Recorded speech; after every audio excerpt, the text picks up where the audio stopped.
மனிதகுலத்தின் மேன்மைக்கான அற்பண்புகளை வலியுறுத்திய நபிகள் நாயகத்தின்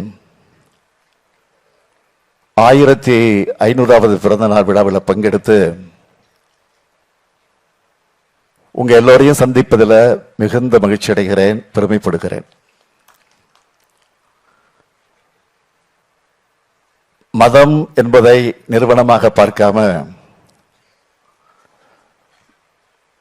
மார்க்கம் என்று பார்ப்பவர்கள் நீங்க.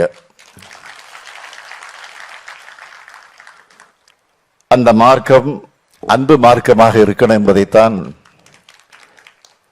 நபிகளார் போதித்தார், வலியுறுத்தினார். பேரறிஞர் அண்ணாவும் முத்தமிழறிஞர் கலைஞரும் முதலாக சந்திச்சது திருவாரூர்ல நடந்த மிலாது நபி விழாவில் தான். அதன் பிறகு அவங்களுக்கு இடையிலே உருவான அன்புதான் இன்றைய தமிழ்நாட்டின் வளர்ச்சிக்கான அடித்தளம். இன்னைக்கு இந்த மேடையில் தயசால் தமிழர் பேராசிரியர் ஐயா காதர் மைதீன் அவர்கள் அமர்ந்திருக்கிறார். இதே மேடையிலே பேராசிரியர் ஜவஹர்லா அமர்ந்திருக்கிறார். தமிழ் முன் அன்சாரியும் அமர்ந்திருக்கிறார். நெல்லை முபாரக் அவர்களும், இப்படி பலரும் ஒன்று கூடியிருக்கீங்க.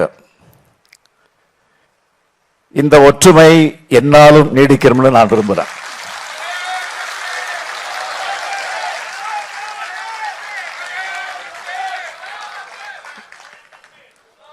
இங்கே பேசிய நண்பர் ஒருவர் குறிப்பிட்டார்,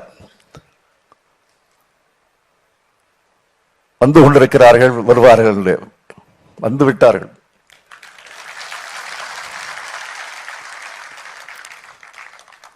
ஒற்றுமைதான் கொள்கைகளில் வெற்றி பெறுவதற்கான முதல் படி.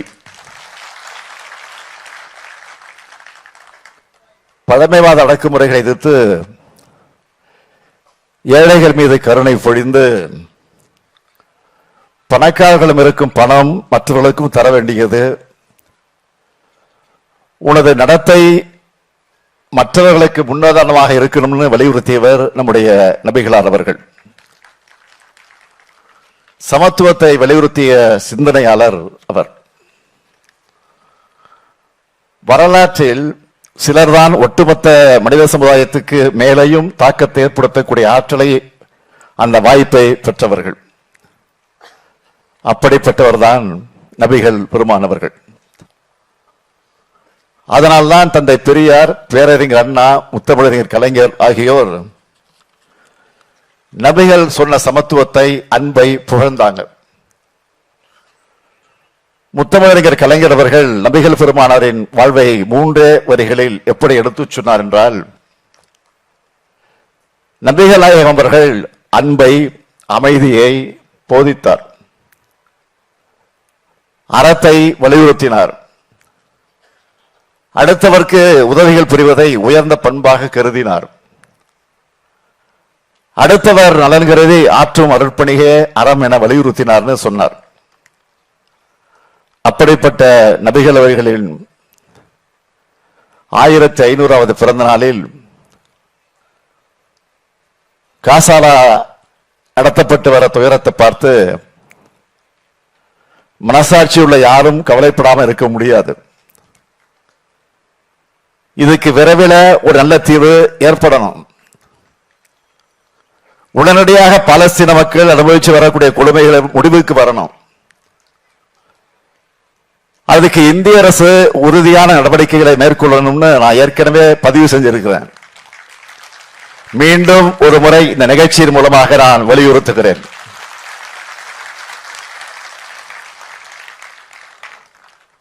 முத்தமிழறிஞர் தலைவர் கலைஞர் அவர்கள் தான் 1969 மிலாது நபிக்கு அரசு விடுமுறையை அறிவித்தார்.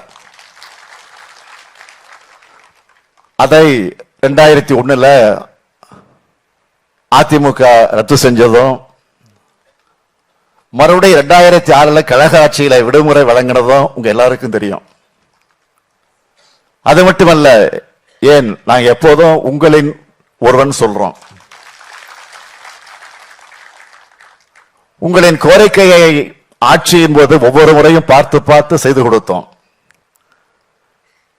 அவற்றில் சிலரை மட்டும் நான் நினைவுபடுத்த விரும்புகிறேன். பிற்படுத்தப்பட்ட இடஒதுக்கீட்டில் இஸ்லாமியர்களுக்கு 3.5 விழுக்காடு உள் ஒதுக்கீடு. உருது பேசும் முஸ்லிம்களை பிற்படுத்தப்பட்டியல்ல சேர்த்தது. சிறுபான்மையினர் நல வாரியம் தொடக்கம். வக்பாரிய சொத்துக்களை பராமரிக்க மானியம். தமிழ்நாடு சிறுபான்மையினர் பொருளாதார மேம்பாட்டுக் கழகம் தொடக்கம். உருது அகாடமி தொடக்கம். காயிதே மில்லத் மணிமண்டலத்தினுடைய கட்டிட நிதி ஒதுக்கீடு என இஸ்லாமிய மக்களுடைய நலனுக்காக திராவிட முன்னேற்ற கழக அரசு செஞ்ச திட்டங்களை எல்லாம் பட்டியலிட தொடங்கினா பல மணி நேரம் ஆகும். இதோட தொடர்ச்சியாகத்தான் நம்ம திராவிட மாடல் ஆட்சியில சென்னை வானவர் அருகே கட்டப்பட இருக்கக்கூடிய ஹஜ் இல்லம் உள்ளிட்ட ஏராளமான திட்டங்களை முன்னெடுப்புகளை செஞ்சுட்டு இருக்கோம். இப்பவும் இந்த மேடையில பல்வேறு கோரிக்கைகள் வைக்கப்பட்டது. எஸ்டிபிஐ தலைவர் சகோதரர் நெல்லை முபாரக் அவர்கள் நபிகள் நாயகம் அவர்களை பற்றி பாடத்திட்டத்தை சேர்க்க வேண்டும் என கோரிக்கை வைத்தார். ஏற்கனவே அந்த பெருந்தகை அவர்களை பற்றி தமிழ்நாட்டு பாடநூலில் சேர்க்கப்பட்டிருக்கிறது என்பதை நான் மகிழ்ச்சியோடு தெரிவித்துக் கொள்கிறேன். மற்றதுக்கும் கோரிக்கைகள் எல்லாம் பரிசீலிச்சு பரிசு வழங்க வேண்டும் என்று சொன்னீங்க. நிச்சயமாக பரிசீலிக்கப்படும், உறுதியாக பரிசீலிக்கப்படும். நியாயமான கோரிக்கை நிச்சயமாக நிறைவேற்றி தருவோம். அது மட்டுமல்ல, இஸ்லாமியர்களுக்கு ஒரு இடர் வருதுன்னா உங்களுக்கு துணை நிற்கிற முதல் அரசியல் இயக்கம் திராவிட முன்னேற்ற கழகம் தான். குடியுரிமை திருத்த சட்டத்துக்கு எதிராக உண்மையான தோழமை உணர்வோடு போராடினது திமுக தான். அந்த சட்டத்தால யாராவது பாதிக்கப்பட்டாங்களான்னு கேள்வி எழுப்பினதும், அந்த சட்டத்துக்கு எதிராக போராடின இஸ்லாமியர்கள் மீது தடியடி நடத்துறதும் யாருன்னு உங்களுக்கு நல்லாவே தெரியும். அதே போல முத்தலாக் சட்டத்தை கொண்டு வந்தப்போ அதிமுக எப்படி இரட்டை வேடம் போட்டுச்சுன்னு எல்லாருக்கும் தெரியும். அதனாலதான் நம்ம அன்வராஜா அவர்கள் போன்றவர்கள் துரோகத்தின் கூடாரமாக இருக்கிற கட்சிகளை புறக்கணிச்சு திராவிட முன்னேற்ற கழகத்தில் இணைந்திருக்கிறாங்க. வந்த உடனே செஞ்சு அடிச்சுட்டாரு. இப்போ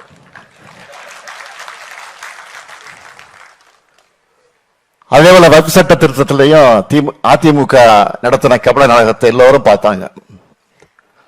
ஆனா திமுக உள்ளிட்ட இயக்கங்கள் நடத்தின சட்ட போராட்டத்துல தான் இன்னைக்கு ஒன்றிய பாஜக அரசு கொண்டு வந்த முக்கிய திருத்தங்களுக்கு உச்ச நீதிமன்றத்தில் தடை வாங்கி இருக்கிறோம். பாஜக செய்து வரக்கூடிய மலிவான சர்வாதிகார எதேச்சையாக அரசியலுக்கு துணை போகக்கூடிய துரோகத்தால ஈடுபட்டுள்ளவர்களை புறக்கணிக்கணும்.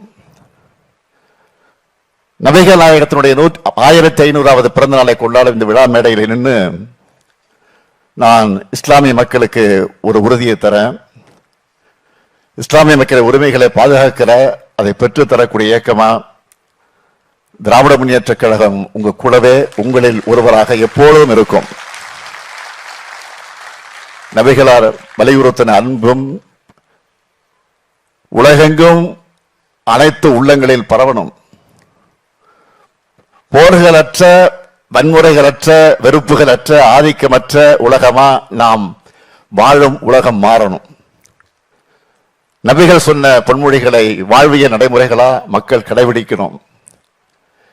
எங்கும் அமைதியும் நல்லிணக்கமும் உண்டாகணும் என்று சொல்லி உங்களிடமிருந்து விடைபெறுகிறேன். நன்றி, வணக்கம்.